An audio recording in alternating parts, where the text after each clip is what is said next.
the breathing of people in hellfire. In this video, we're going to talk about how is the breathing of people in hellfire. Is it going to be like normal people or is it going to be different? Let's find out more about this video. Shahiq, Zafir. This is called the breathing of a normal person. Shahiq, inhaling. Zafir, exhaling. Now, this is the breathing of a normal person. Is the breathing of a person in hellfire is going to be the same? We're gonna find out more about this reading ayats from Quran. To know more about this, let's hear what Allah subhanahu wa ta'ala said about it in Quran. Let's hear this ayah first. فَأَمَّا الَّذِينَ شَقُوا فَفِي النَّارِ لَهُمْ فِيهَا زَفِيرٌ وَشَهِيقٌ.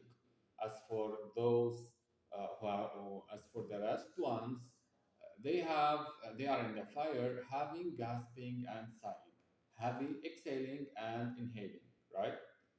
So exhaling and inhaling. This is what Allah mentioned in this ayah. And in another ayah, what Allah subhanahu wa ta'ala said, لَهُمْ فِيهَا زَفِيرٌ وَهُمْ فِيهَا لَا يَسْمَعُونَ. There they have sighing or heavy exhaling and they will not hear. There they don't hear.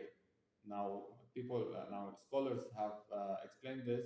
So either they don't hear at all or they don't hear except the sounds of the torture around them. This is the meaning of they don't hear. Now let's focus about the breathing. In the ayah, in the first ayah, it said what? لَهُمْ فِيهَا زَفِيرٌ وَشَهِيقٌ. They have their zafir, which is exhaling, and shahiq, which is inhaling. Now, wow here, which means and. So doesn't necessarily means the order exhaling then inhaling, right? We can say, for example, جاء أحمد ورامي. جاء أحمد ورامي. So Ahmad came and Rami. Now wow here or and here doesn't necessarily means that the order is like Ahmad came and then Rami. This is not necessarily the case, right? Um, but we believe that every word in Quran has been put for a reason. Even the order has been put for a reason, right? So for those who have thought like this, there are scholars like who thought um, maybe the reason that Zafir is put before Shahiq because Zafir is coming from the throat, right? While Shahiq it's coming from the chest. So maybe, and because throat is before chest, maybe that's the reason that Allah subhanahu wa ta'ala put um, Zafir before Shahiq in this ayah. لَهُمْ فِيهَا زَفِيرٌ وَشَهِيقٌ. Right? But if you read the second ayah, لَهُمْ فِيهَا زَفِيرٌ وَهُمْ فِيهَا لَا يَسْمَعُونَ. They have their gasping and they don't hear. So لَهُمْ فِيهَا زَفِيرٌ. Allah subhanahu wa ta'ala only mentioned in this ayah Zafir. So clearly, Zafir is like Allah subhanahu wa ta'ala is focusing on Zafir as if Zafir is more for them in their breathing as Shahiq, right? So as if they exhale a lot more than they do inhaling.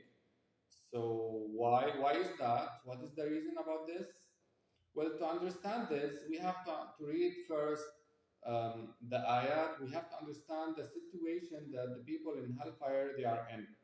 Uh, so for those people, they are the people who, when they enter hellfire, they will notice that they have been put in a terrifying place that exceeds their imagination. These people, uh, they will find out that they cannot get out from it. There is no regret. They will regret, but there is no use for their regret. يا ليتني كنت ترابا. They will even wish that they will even wish that they were dust. They will say يا ليتني كنت ترابا. I wish I haven't been created at all. I wish I was dust. They will see that they are in a place that it's so horrible, so terrifying that they will ask the angel of death, they will ask the angel that is responsible of hellfire, وقالوا يا مالك ليقضي علينا ربك. وقالوا يا مالك ليقضي علينا ربك. They will ask the angel to finish them, to ask Allah to finish them. They don't want to be tortured like this forever. They will ask the death because they cannot bear the torture. And in another ayah, they will ask also, uh, they will ask also just a decrease in the torture for just one day um, in this terrible place they have been put in.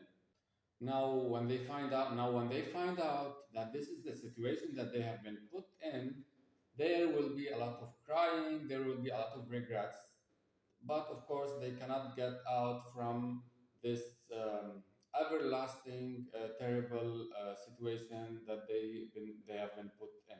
Now, how is this going to affect their breathing?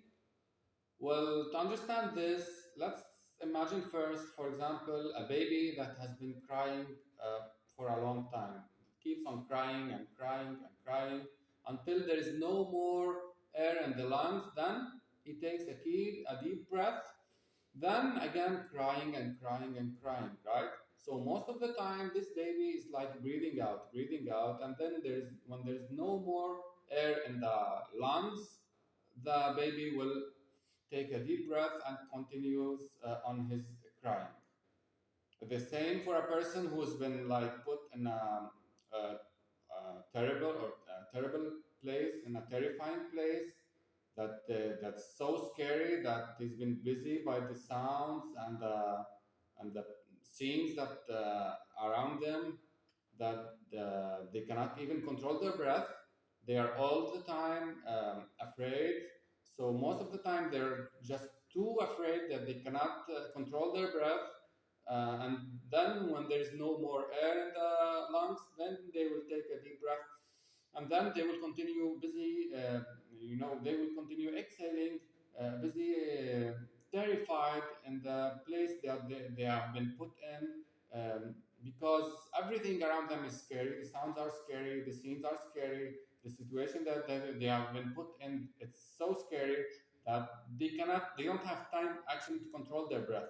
That's why most of the time that there will be zafir and not shahiq. So that's exactly the situation for the people in hellfire. They are put in a terrifying place that they cannot control their breath. And this is the exact description of the people who are put in hellfire. That's why Allah subhanahu wa ta'ala said Zafir before Shaheed. Just focusing on Zafir means that they don't even have control to inhale, they don't have even time to inhale. نسأل الله السلامة. So at the end of this video, we ask Allah subhanahu wa ta'ala, as the Prophet sallallahu alaihi wasallam told us, "Na'udhu billahi min adab nar." We ask Allah subhanahu wa ta'ala to save us from the torture of hellfire. Amen.